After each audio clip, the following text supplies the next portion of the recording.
ভ্রমণ করলেন বাইতুল্লাহ শরীফ থেকে বাইতুল মুকাদ্দাস পর্যন্ত। যে জায়গাটুকু উনি গেলেন, প্রথমে বাইতুল্লাহ শরীফ থেকে বাইতুল মুকাদ্দাসে গেলেন। সেইখানে গিয়া উনি ওনার ইমামতিতে সৈয়দুল মুরসালিন মুহাম্মদুর রাসূলুল্লাহ সাল্লাল্লাহু আলাইহি সাল্লামের ইমামতিতে সকল নবীজি মুক্তাদি হয়ে নামাজ আদায় করলেন। সেইখানে একটা মিটিং হলো, একটা জনসভার মতো হলো। রাসূল সাল্লাল্লাহু আলাইহি সাল্লাম সকলের সাথে পরিচিত হইলেন, কুশল বিনিময় করলেন, কথাবার্তা বললেন। এইখান থেকে তিনি বুররাকের মাধ্যমে ঊর্ধ্বে গমন করলেন, উপরে গমন করলেন। বারকুন শব্দের বহুবচন হচ্ছে বুররাক। এটা বিশাল একটা বাহন, এটাকে আলো বলা হয়। এরকম একটি বাহনের মাধ্যমে আল্লাহ রাব্বুল আলামিনের দরবারে উনি গেলেন। সম্মানিত উপস্থিতি, রাসূলুল্লাহ সাল্লাল্লাহু আলাইহি ওয়াসাল্লাম নূরের তৈরি। এই বাহন বুররাক যে বাহন, এই বাহনটা হচ্ছে নূরের বাহন। এখন রাসূলুল্লাহ সাল্লাল্লাহু আলাইহি ওয়াসাল্লাম যদি নূরের তৈরি না হন, তাহলে নূরের বাহনে কিভাবে চড়বেন? এই হচ্ছে একটা কথা। সুতরাং তিনি নূরের তৈরি, এই কারণে এই বাহনের মধ্যে উনি উঠতে পারলেন এবং যেতে পারলেন। আল্লাহ রাব্বুল আলামিনের দরবারে গেলেন। অল্প করে কিছু কথা আপনাদের সম্মুখে বললেন। উনি যখন মেরাজ থেকে ফিরে আসলেন, একটা পাথরের উপরে রাসূল সাল্লাল্লাহু আলাইহি সাল্লাম বসলেন। লোকজন আসলো, মদিনার আরবের কুরাইশরা আসলো, বিভিন্ন রকম প্রশ্ন করলেন। উনি বললেন, হ্যাঁ, আমি আল্লাহর সাথে দেখা করেছি, আমি বাইতুল মুকাদ্দাসে গিয়েছি। তো সেই অবস্থায় এই কুরাইশ গোত্রের কিছু লোকজন চিন্তা করলো, রাসূল মুহাম্মদ যেহেতু বলতেছে বাইতুল মুকাদ্দাস শরীফ গেছে, তো কিছু প্রশ্ন করা দরকার। তো তৎকালীন আরবের লোকজন তো বাইতুল মুকাদ্দাসে যায় মোটামুটি।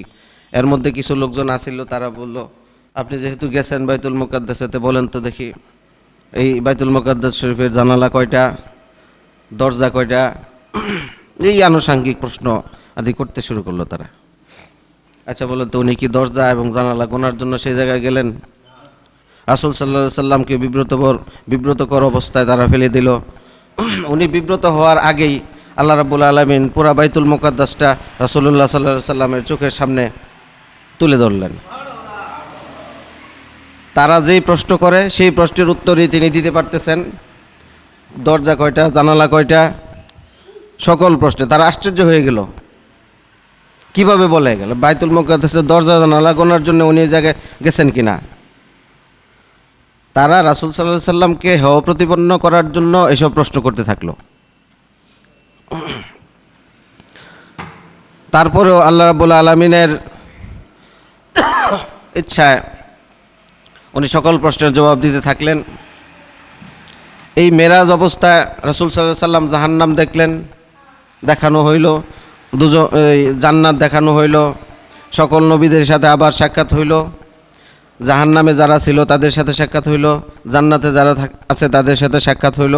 এরকম বিভিন্ন ঘটনা আল্লাহ রাসূল সাল্লাল্লাহু আলাইহি সাল্লাম সাহাবীদেরকে বললেন। হযরত আবু বকর সিদ্দিক রাদিয়াল্লাহু আনহু এরকম পর্যায়ের একজন সাহাবী ছিলেন। প্রথমে আবু বকর সিদ্দিক রাদিয়াল্লাহু আনহুর সাথে ওনার দেখা হয় নাই। তো এটার সাউন্ড কমে আছে ঘরের ভিতরেরটার।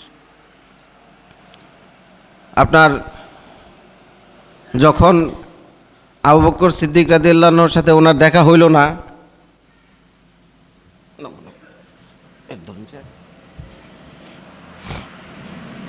আবু বকর সিদ্দিক রাদিয়াল্লাহু আনহুর কানে খবর গেল, তোমাদের মুহাম্মদ সাল্লাল্লাহু আলাইহি সাল্লাম বলতেছে উনি নাকি আল্লাহর সাথে দেখা করছে, বাইতুল মুকাদ্দাস শরীফ গেছে।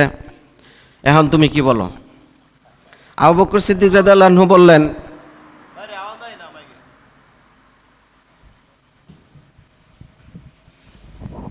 আবু বকর সিদ্দিক রাদিয়াল্লাহু আনহু উপরের যে এমপ্লিফায়ারটা, এটার সাউন্ড বাড়াও।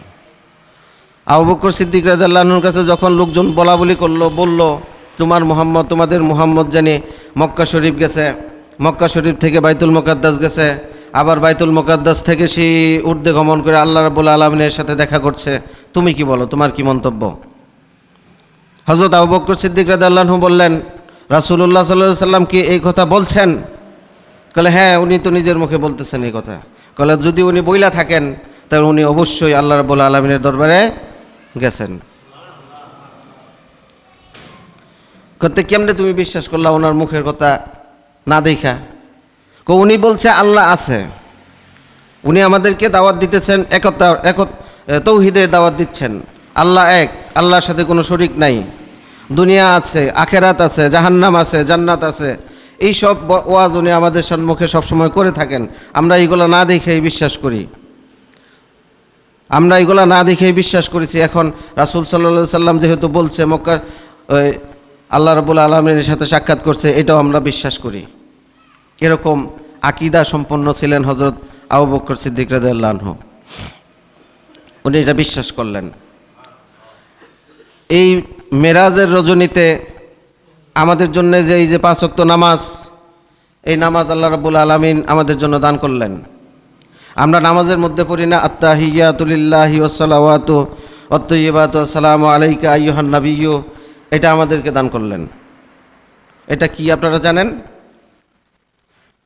যখন আল্লাহ রাব্বুল আলামিন সাথে রাসূল সাল্লাল্লাহু আলাইহি সাল্লাম দেখা করলেন, তখন আল্লাহ রাব্বুল আলামিন রাসূলকে সালাম দিলেন, আসসালামু আলাইকা আইয়ুহান নাবিয়্যু, হে নবী, আপনাকে আমার তরফ থেকে শান্তি বর্ষিত হোক আপনার উপরে, আপনার প্রতি আমার তরফ থেকে সালাম। এখন কেউ যদি সালাম দেয়, সালামের উত্তর দিতে হয়, স্বাভাবিক। আপনি আমাকে সালাম দিবেন, আমি সালামের উত্তর দেব, এটাই স্বাভাবিক। তা আল্লাহ রাব্বুল আলামিন যেহেতু সালাম দিয়েছেন, তো সালামের উত্তর দিতে হয়। সালাম দেওয়া সুন্নত, সালামের উত্তর দেওয়া ওয়াজিব। তাহলে আমরা সালামের উত্তরে কি বলি? ওয়া আলাইকুম আসসালাম ওয়া রাহমাতুল্লাহি তাআলা ওয়া বারাকাতুহু। এর অর্থ কি জানেন নাকি? আসসালামু আলাইকুম ওয়া রাহমাতুল্লাহি ওয়া বারাকাতুহু, এর অর্থ হচ্ছে আপনার উপর আল্লাহর রহমত শান্তি বর্ষিত হোক। আসসালামু আলাইকুম ওয়া রাহমাতুল্লাহি ওয়া বারাকাতুহু, এর অর্থ হচ্ছে আপনার উপর আল্লাহর রহমত বরকত শান্তি বর্ষিত হোক। এর প্রত্যুত্তরে আমরা বলি ওয়া আলাইকুম আসসালাম ওয়া রাহমাতুল্লাহি ওয়া বারাকাতুহু, আপনার উপরেও আল্লাহর রহমত বরকত শান্তি বর্ষিত হোক। আমি এই কথাটা বললাম কেন? সালামের যে নিয়মটা, এটা কেন করি, কি করি, এটার আসলে অর্থটা কি, এটা বোঝার জন্যে। এখন আল্লাহ রাব্বুল আলামিন রাসূলকে সালাম দিলেন। এখন এর উত্তরে আল্লাহ রাসূল কি বলবেন? এর উত্তরে আল্লাহ রাসূল কি বলবেন? আল্লাহ রাসূল কি আল্লাহ রাব্বুল আলামিনকে বলবেন ওয়া আলাইকুম আসসালাম? আল্লাহর কি সালামের দরকার আছে? আল্লাহর কি শান্তির দরকার আছে? আল্লাহর কাছে শান্তির অভাব আছে? শান্তি তো আল্লাহ দেয় নাকি? এখন এখানে এটা বলা যাবে না। রাসূল সাল্লাল্লাহু আলাইহি সাল্লাম বলেন ওয়া আলা ইবাদিল্লাহ আসসালামু আলাইনা ওয়া আলা ইবাদিল্লাহি সালিহিন, হে আল্লাহ রাব্বুল আলামিন, আপনি আমাদেরকে যে সালাম দিলেন সেই সালাম আমি গ্রহণ করলাম এবং সালেহ বান্দার জন্য গ্রহণ করলাম। এইরকম বইলা উনি আল্লাহ রাব্বুল আলামিনের থেকে সালাম নেন। সেই তাশাহুদ আমরা নামাজের মধ্যে পড়ে থাকি। আচ্ছা, নামাজ আমাদের উপরে ফরজ হয়েছিল 50 ওয়াক্ত, এটা জানেন নাকি আপনারা সবাই? 50 ওয়াক্ত নামাজ নিয়ে যখন আল্লাহ রাসূল আল্লাহর দরবার থেকে চলে আসতেছেন 50 ওয়াক্ত নামাজ নিয়ে, হযরত মুসা আলাইহিস সালামের সাথে ওনার সাক্ষাৎ হইল। মুসা আলাইহিস সালাম বললেন, ইয়া রাসূলুল্লাহ, ইয়া মুহাম্মদ সাল্লাল্লাহু আলাইহি সাল্লাম, আপনি আল্লাহর সাথে দেখা করেছেন, আল্লাহ আপনাকে কি দান করেছেন আমাকে একটু বলুন। আল্লাহ রাসূল সাল্লাল্লাহু আলাইহি সাল্লাম খুশিতে বললেন যে আল্লাহ রাব্বুল আলামিন আমার উম্মতের জন্য 50 ওয়াক্ত নামাজ দান করেছেন। হযরত মুসা আলাইহিস সালাম বললেন, ইয়া রাসূলুল্লাহ, ইয়া মুহাম্মদুর রাসূলুল্লাহ, আপনার উম্মত জন থাকবে দুর্বল এবং ছোট কায়ের মানুষ, মানে আকারে থাকবে ছোট, এমনিও থাকবে দুর্বল, তারা 50 ওয়াক্ত নামাজ পড়তে পারবে না, আপনি নামাজ আল্লাহকে বলুন একটু কমায় দেওয়ার জন্য। উনি আবার আল্লাহ রাব্বুল আলামিনের দরবারে বললেন, ইয়া আল্লাহ রাব্বুল আলামিন, আমার উম্মত তো এত নামাজ পড়তে পারবে না, নামাজ একটু কমিয়ে দেন। আল্লাহ রাসূল সাল্লাল্লাহু আলাইহি সাল্লামের আবদার অনুযায়ী আল্লাহ রাব্বুল আলামিন 5 ওয়াক্ত কমায় দিলেন। আবার উনি আসতেছেন ফেরত, আবারও মুসা আলাইহিস সালামের সাথে সাক্ষাৎ হইল। মুসা আলাইহিস সালাম জিজ্ঞেস করলেন, কি নামাজ কমাইছে নাকি? কমাইছে 5 ওয়াক্ত, 45 ওয়াক্ত দান করছে। কোন 45 ওয়াক্ত পারতো না। আপনি আবার যান আল্লাহ রাব্বুল আলামিনের দরবারে। আল্লাহ রাব্বুল আলামিনের দরবারে উনি আবার গেলেন, আবার 5 ওয়াক্ত কমাইলেন। এইভাবে 45 ওয়াক্ত নামাজ কমায়া 5 ওয়াক্তের মধ্যে আইসা ঠেকল। এখন মুসা আলাইহিস সালাম দেখলেন আরেকবার যদি বলি ওনাকে যাওয়ার জন্য, আবার উনি যাবেন, তো 5 ওয়াক্ত মাফ হয়ে যাবে। পরে উনি চিন্তা করলেন, না, কিছু দরকার আছে নামাজের, 5 ওয়াক্তই থাক। এই 5 ওয়াক্ত নামাজ নিয়ে আল্লাহ রাসূল আমাদের দরবারে, আমাদের দুনিয়াতে আসলেন, আমাদের জন্য প্রচার করলেন, উম্মতদের জন্য 5 ওয়াক্ত নামাজ ফরজ হয়ে গেল। কিন্তু আমরা সেই 50 ওয়াক্ত নামাজের সবই পাব। এইরকম নিয়ামত আল্লাহ রাব্বুল আলামিনের দরবার থেকে আমার রাসূল মুহাম্মদুর রাসূলুল্লাহ সাল্লাল্লাহু আলাইহি সাল্লাম নিয়ে আসলেন। এটা ছিল একটা আশ্চর্যজনক ঘটনা। এই যে আমরা নামাজ পড়ি, নামাজকে বলা হয় মুমিনের জন্যে মেরাজ। এখন মেরাজ তো হচ্ছে আল্লাহর সাথে সাক্ষাৎ করা, ঠিক না? তা আপনারা নামাজ পড়েন, আমরা নামাজ পড়ি, আল্লাহর সাথে কি দেখা হয়? আমগর কারো দেখা হয় না। এখন আপনার চিন্তা করতে হবে, নামাজ যেহেতু মেরাজ, অবশ্যই আল্লাহ রাব্বুল আলামিনের সাথে আমাদের সাক্ষাৎ হয়। আমরা হয়তো বা আল্লাহকে দেখি না, কিন্তু আল্লাহ আমাদেরকে দেখতেছেন, আমরা নামাজ পড়তেছি। সুতরাং সেই অনুযায়ী সাবধানতার সাথে যথাযোগ্য মর্যাদায় নামাজ আমাদেরকে পড়তে হবে। হযরত আবু বকর সিদ্দিক রাদিয়াল্লাহু আনহু এরকম ছিলেন। ওনার নাম হচ্ছে আবু বকর, ওনার পরবর্তীতে উপাধি দেওয়া হয়েছে সিদ্দিক। উনি অনেক ধনী মানুষ ছিলেন, আল্লাহ রাসূল সাল্লাল্লাহু আলাইহি সাল্লামের দরবারে আইসা ইসলাম গ্রহণ করার পরে উনি অনেক দান খয়রাত করছেন। আল্লাহ রাসূল যা বলছেন তাই উনি সবসময় পালন করতেন। এরকম অনুগত ছিলেন আল্লাহ রাসূল সাল্লাল্লাহু আলাইহি সাল্লামের। যখন আল্লাহ রাসূল সাল্লাল্লাহু আলাইহি সাল্লাম মক্কা শরীফ থেকে মদিনায় চলে যাবেন, মদিনা শরীফ যখন চলে যাবেন হিজরত করার জন্যে, 6 মাস আগে বলেছিলেন, হে আবু বকর, আমি মক্কা ছেড়ে চলে যাব মদিনায়। কখন যাব, কোন দিন যাব এটা বলেন নাই, শুধু বলছেন এইটুকুই, আমি এই মক্কা ছেড়ে মদিনায় চলে যাব, তুমি রেডি থাকো। সেই যেদিন থেকে উনি বললেন যে তুমি রেডি থাকো, ওই দিন থেকে হযরত আবু বকর রাদিয়াল্লাহু আনহু রাত্রে আর ঘুমান নাই কখনো। প্রত্যেক রাত্রে তিনি সজাগ থাকতেন, অপেক্ষা করতেন কখন রাসূল সাল্লাল্লাহু আলাইহি সাল্লাম আসবে, পরে আমাকে নিয়ে যাবে। যখন সত্যি সত্যি উনি হিজরতের সময় হলো, রাত্রে যখন ঘর থেকে বের হয়ে গেলেন, আবু বকর সিদ্দিক রাদিয়াল্লাহু আনহুর ঘরের দরজায় যখন করাঘাত করলেন, হাতে ধাক্কা দিলেন, সাথে সাথে দরজা খুলে ফেলা হলো। আল্লাহ রাসূল সাল্লাল্লাহু আলাইহি সাল্লাম জিজ্ঞেস করলেন, এত তাড়াতাড়ি তুমি কিভাবে খুললে দরজা? তুমি কি ঘুমাও নাই? একটু সময় তো নাও নাই, সাথে সাথে দরজা খুলে ফেলেছ। হযরত আবু বকর সিদ্দিক রাদিয়াল্লাহু আনহু বললেন, ইয়া রাসূলুল্লাহ, আপনি যেই দিন বলেছেন মেরাজ হিজরত করবেন, সেই দিন থেকে আমি রাত্রে ঘুমাই নাই। কারণ আপনি কখন এসে ডাক দেন, যদি দেরি হয়ে যায় শত্রুরা এসে ধরে ফেলে, এই কারণে আমি আর রাত্রে ঘুমাই নাই। আমি সেই দিন থেকে অপেক্ষায় দরজার নিকটে রাত্রে খাড়া থাকি, সবসময় দেখি আপনি কখন আসুন, এই কারণে আমার দরজা খুলতে দেরি হয় না। সেই দিন থেকে উনি দরজার কাছে দাঁড়াইয়ে থাকতেন হযরত আবু বকর সিদ্দিক রাদিয়াল্লাহু আনহু। এরকম ভক্তি শ্রদ্ধা নিয়ে উনি সবসময় রাসূলের সাথে চলাফেরা করতেন। যেদিন থেকে নামাজ ফরজ হইল আমাদের বলতে এই উম্মতে মুসলিমার জন্য নামাজ যেদিন থেকে ফরজ হইল, সেই দিন থেকে হযরত আবু বকর সিদ্দিক রাদিয়াল্লাহু আনহু কখনোই তাকবীরে ইহরাম মিস করেন নাই। তাকবীরে ইহরাম বুঝেন? তাকবীরে ইহরাম হচ্ছে নামাজের প্রথমে যে তাকবীর দেওয়া হয়, আল্লাহু আকবার বইলা নামাজে দাঁড়ানো হয়। এই আল্লাহু আকবার বইলা নামাজে দাঁড়ায়া সানা সুবহানাকা আল্লাহুম্মা ওয়া বিহামদিকা ওয়া তাবারাকা ইসমুকা ওয়া তাআলা জাদ্দুকা ওয়া লা ইলাহা গায়রুক, এই দোয়াটুকু আমরা পড়ি না? এই দোয়াটুকু পড়া পরে সূরা ফাতিহা শুরু করি। এর আগে যেই ব্যক্তি ইমামের পেছনে তাকবীর দিতে পাইলো তাকেই বলা হয় তাকবীরে ইহরাম। সূরা ফাতিহা যদি শুরু করে ফেলায় তখন সে তাকবীরে ইহরাম পেল না। যদি সূরা ফাতিহা শুরু করা হয় এরপরে সে তাকবীর বাঁধে, তাহলে তার তাকবীরে ইহরাম হলো না। আর আমরা কি করি জানেন? ইমাম সাহেব আল্লাহু আকবার বইলা নামাজে খাড়া হয়ে পড়ছে, সানা সুবহানাকা আল্লাহুম্মা পড়া শেষ করছে, সূরা ফাতিহা অর্ধেকটা পড়া শেষ করছে, আমরা নামাজে খাড়া তখনও লুঙ্গি ঠিক করি, পায়জামা ঠিক করি, হাতের ঘড়ি ঠিক করি না? হ্যাঁ, কিন্তু ফাতিহা পড়ে লাইছে। আমরা জানি না এই তাকবীরে ইহরামের গুরুত্ব, এই তাকবীরে ইহরামের ফজিলত কি, এই কারণে আমরা এই কাজগুলি করে থাকি, করি না? অথচ এই কাজগুলি আমরা আগে কইরা এই তাকবীরে ইহরামটা পাইতাম। পাওয়া ইহরাম, তাকবীরে ইহরাম আমরা মিস করি, যেটা পাই এটাই আমরা মিস করি। আর বাহিরে, মসজিদের বাহিরে থাকলে তো কথাই নাই। 1 রাকাত শেষ হইলে পরে আসি, 2 রাকাত শেষ হইলে পরে আসি, সূরা ফাতিহা শেষ করলে পরে আয়সা নামাজের পিছনে দৌড়ে দাঁড়ায়।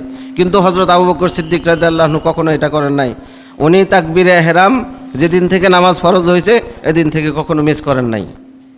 একদিন উনি নামাজে দাঁড়াইলেন, আল্লাহ রাসূল সাল্লাল্লাহু আলাইহি সাল্লামের পিছনে। আল্লাহ রাসূল হাত তুললেন এই পর্যন্ত। হাত তোলার পরে এমন সময় পিছনের কাতারে হযরত আবু বকর সিদ্দিক রাদিয়াল্লাহু আনহু খাড়া, উনিও নামাজের জন্য তাকবীর বাঁধবেন। এই সময় ওনার মনে হইল আমি তো উজু নাই তো আমার।